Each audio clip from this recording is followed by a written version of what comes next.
Well, sex after you've had a baby. I mean, my husband's solution was just to go off and have it with somebody else, which is a bit of a sad story, I suppose. But I saw it does happen, doesn't it? A lot of men, I think, go off their wives when they're pregnant. They just don't find the whole thing attractive, and the whole thing's a bit think it's disturbing. Wonderful, and others find it quite frightening. Yeah, because this is the slim little wife that they've married. I kind of wish my husband hadn't been there at the birth, because I think the whole scene, he found it so traumatic. He said it was like a scene from Platoon. He didn't really want to go anywhere near me afterwards. So you think that the birth scene changed his view of me as a sexual being? He didn't see me as a sexual being anymore. I was suddenly this, mother who was about to explode and leak blood everywhere. I mean, it must have been very traumatic for him. Yes, I suppose it is. And it's like when they see you breastfeeding, suddenly it's like your tits are kind of like a sexual asset and everything, and suddenly they're milk bottles. They sort of see it a different way. So what's the answer then? Should we say don't watch the birth and keep it all a mystery? I think so, like they used to. We kind of now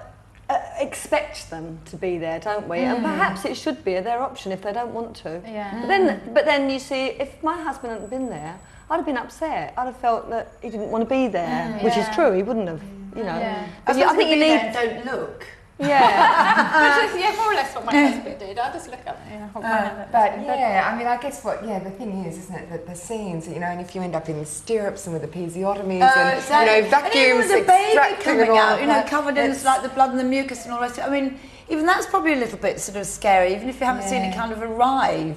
And I think they're a bit daunted. I mean, it is that old thing too. If it gets that big. Is it going to get that small again? How can I possibly compete? But maybe I think there's some truth in that as well. I think I worried about how it was going to feel afterwards as well. Apart from how they felt, I just didn't want to have sex afterwards. But isn't it so cute when they come round, when you're lying there in hospital, you've got your sort of stitches, and they says, "Now, have you considered contraception?"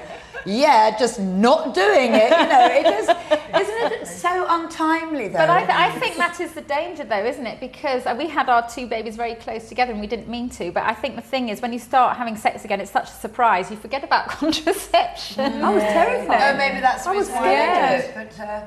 But I'm sure there's a lot of women that are afraid to have sex again. I was very nervous because I had stitches, and as lots of women do, and you're always worried that something's going to, pop or break or whatever. But I mean, I think, what did they say? 6 weeks after you've had your baby, you can. I remember we tried it, but just went, forget it. This isn't. I think it was all too. Also, you're tired as well, aren't you? That's the thing. If you had a choice, sleep or sex, what would you go at that point? It's almost like your body was invaded by this growing baby. You just want your body to yourself almost, don't you? It's like no poking around. Please, thank you. But I think there might be a difference as well between men and women who have the pregnancy is an unintentional one.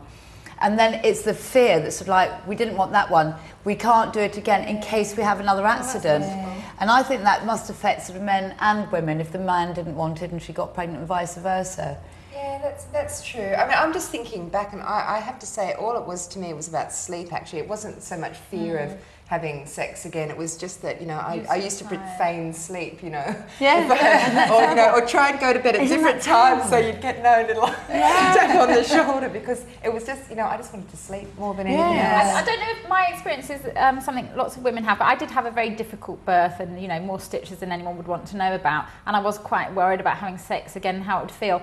But what got us back together again to be intimate was he took me away for the weekend, and all my worries about, I might need surgery before I can have sex again, and all those kind of, I was seriously thinking about it, what do I look like down there and how awful is it? Yeah. He took me away for a lovely romantic weekend again, and we started having sex again, and I think often that solves the problem for a long time. That is great. It sounds perfect, doesn't it? You're taken away from the whole scenario. The mother's sort of role has gone. You're back to how you were before children. And it was really good. That's a lovely idea. A friend of mine had the same experience. She said she was feeling really peculiar about having sex again and worrying about, what she looked like, and her husband took her off to Vienna for the weekend and they were sorted. They didn't need to go to the hospital for surgery. But I wonder if, because they must think the same, the guys must think the same, I wonder what she looks like. I wonder if it's going to feel the same. And I think that's because a they real probably thing, we go through this kind of trauma, and I bet they do as well. Yeah. Although mine came out of the sunroof. Maybe, do you think maybe I was wondering actually whether it's easier for women who've had cesareans to think about having sex again, because you don't have that fear of what is it like. No, you don't, except I've got this horrible fold now where the scar is,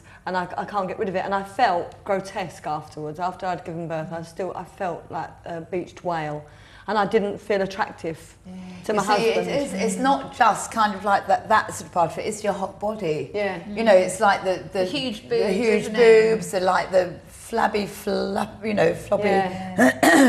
and everything.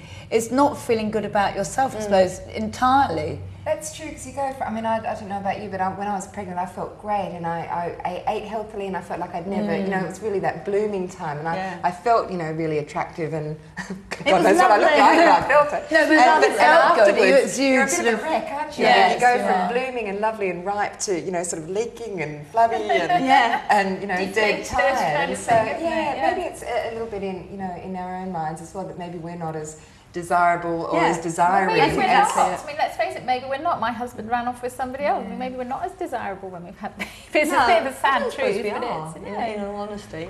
True, although I remember, maybe there's a short time. I remember after I had my daughter, she was about a year or so, and I looked better than I ever had before. I'd lost some weight, and I just thought, wow, I've got everything. You know, I've got this young baby on my hip. You know, I think I was just under 30 or something. And I thought, well, you know, and I had a great haircut, and everything. I actually felt more attractive than I ever had before, because I'd done everything. Yeah, and I was fertile after. Very in now, isn't it? Yeah, it is. Design a baby. But you know, when you said about going away for a weekend, I think now my children are 11.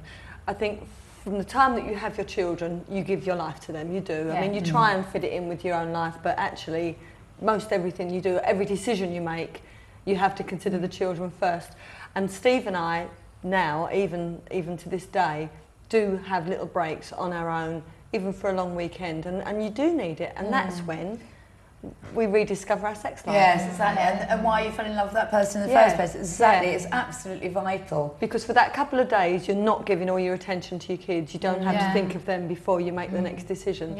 You know, I make sure my sister looks after them, or someone that I trust. Yes, you can be completely responsible. You can stay out all night. You can sort of anything you want. It's important. I tell you what, being in the middle of a divorce, I have kind of, you know, I've got my sex life back with somebody else, because, you know, my husband has the kids, you know, every other weekend. I feel like I'm in my 20s. Of course, you've got your freedom every weekend. It feels like, oh wow, we're going down the disco. Well, you know, the other trick is the midday nap. You know, when they get to that lovely age, you're about 12 months, 16 months, and they sleep for 2 hours during the day. I remember that became a period of afternoon delight, really, because they nap and off you go. So it's funny. I felt that for us it changed everything. You know, it wasn't night time. It wasn't early morning. You know, a lovely leisurely Sunday morning. It was nap time. Oh, nap time was unusual as well. It's like you feel really naughty then. It's like stealing that moment. Has any of you been surprised by the children coming in mid-flow?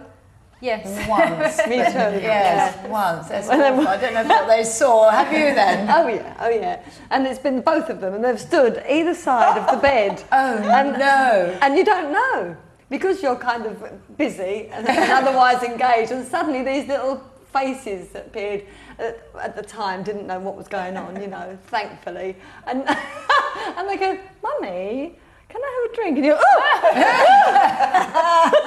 and Steve, the great thing was feeling Steve from that go to that. Well, there you go. Hysterical. Isn't it?